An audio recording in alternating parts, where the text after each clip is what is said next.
All right, we're going to talk now to Velenkosini Hlabisa, president of the IFP, on whether there still is hope for South Africa after a multi-party national convention. A very good evening to Mr. Hlabisa. Thank you so much for speaking to us. Just looking back at this period in time, decades ago in South Africa, while the CODESA talks were underway, and reflecting on your own as the IFP and the ANC's coalition government in KwaZulu-Natal at the time. What is different this time around? Is it the so-called second transition of democratic South Africa? Good evening, Tsepiso, as well as the viewers of SABC. In 1994, I was a voter for the first time in our country. People of South Africa came in numbers with great hopes, aspiration for a new phase of freedom and prosperity.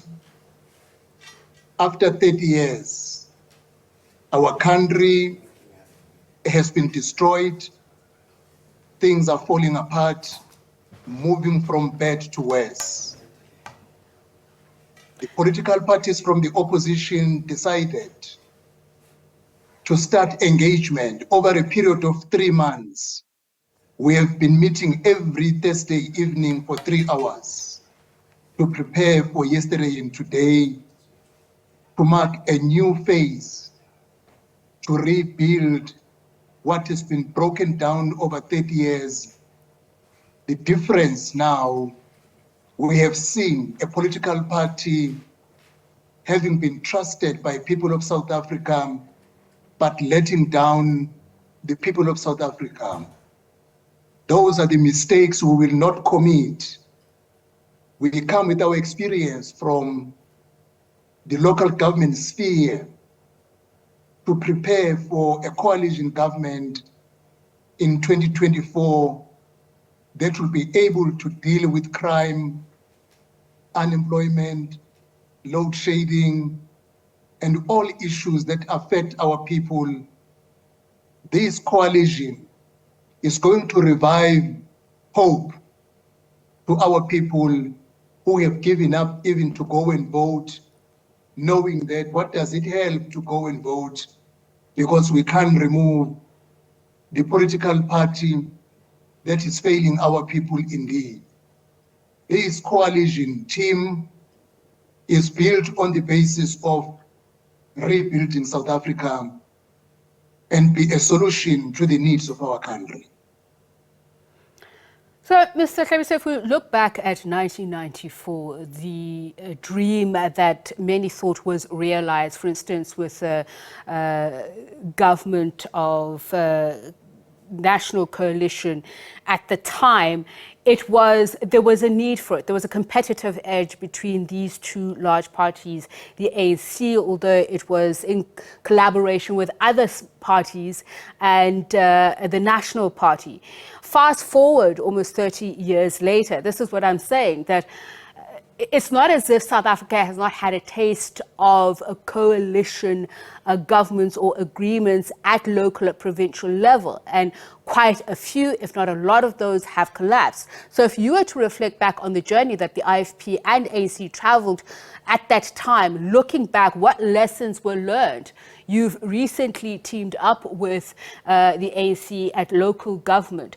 What has not been working? If you are to say, for instance, that you are contesting elections as individual parties, so in this multi-party coalition, there certainly will be agreements on principal issues.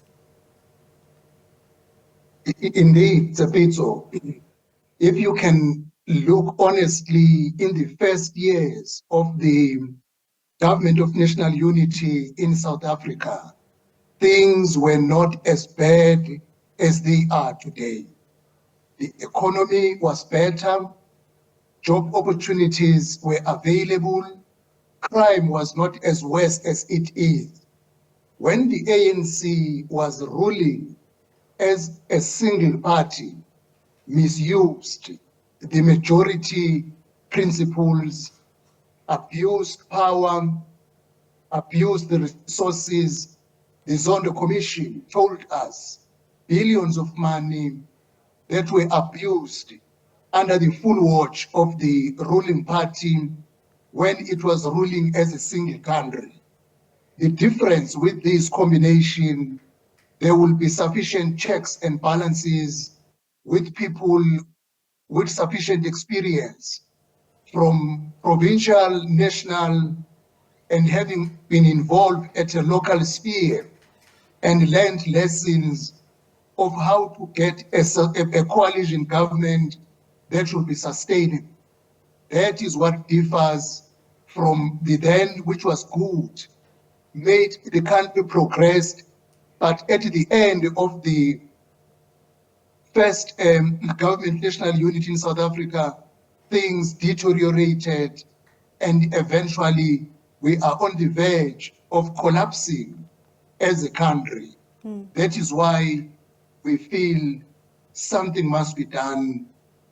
Political parties must come together to revive the hopes, dreams, and aspirations of South Africans. Let's look at a practical example.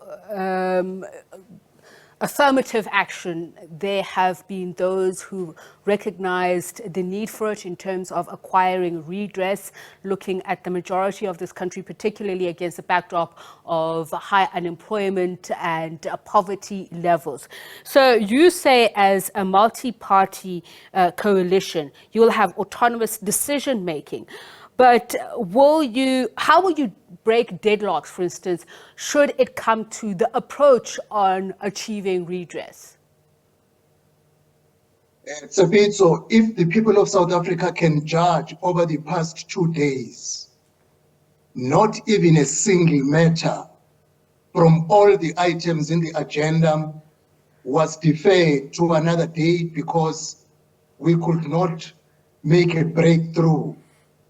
Over the past 2 months, we prepared for the 2 days, engaged each other, and we're still going to be meeting from now going onwards to look at how to configure a new cabinet. If people of South Africa give us a mandate to govern, we will do groundwork earlier because you have only 14 days to form the government after the election day. Any coalition discussion will be like what we are seeing at COJ. When it comes to the question of how are you going to ensure that you overcome deadlocks, we will be getting into a coalition government with a full understanding that in a coalition government there is no big brother. You need to engage each other.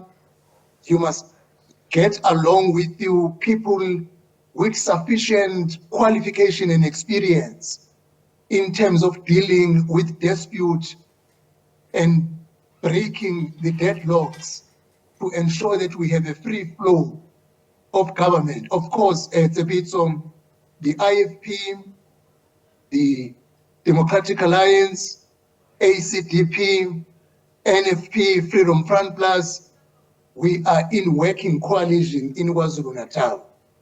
The coalitions are practical example that if you engage each other, respect each other, know that even a smaller party in the coalition makes the coalition work. Respect is key, and understanding that in coalition, you need to make compromise, find a common ground, rise above your petty issues in the best interest of people.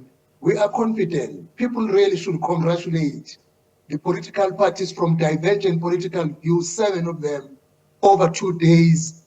They made a massive progress. If you look at the agreement that we made, that has been signed, we agreed on the name, vision, principles and values, common grounds in terms of governance. We made a milestone. Why? We listen to each other, engage each other. South Africans come as a priority, which will be guiding us on any issue. That don't think for your political party, but think for the people of South Africa, whose hope has been dashed over the past 30 years. People of South Africa look to a great future. this is going to revive such hopes and dreams and aspirations for a country that will work for them.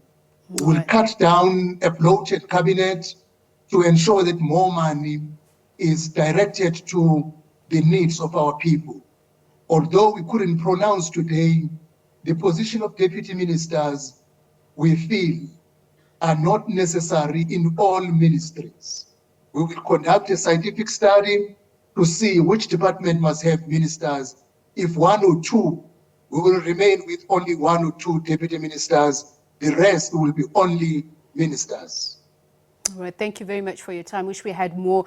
Head of the Inkatha Freedom Party, Mr. Velenkosini Hlabisa, just speaking to us about the multi-party government that the 7 political parties are trying to hash out, of course, with the exclusion, they say, of the ANC and EFF and other rival parties. They have reached what they say are milestone agreements on some of the finer issues.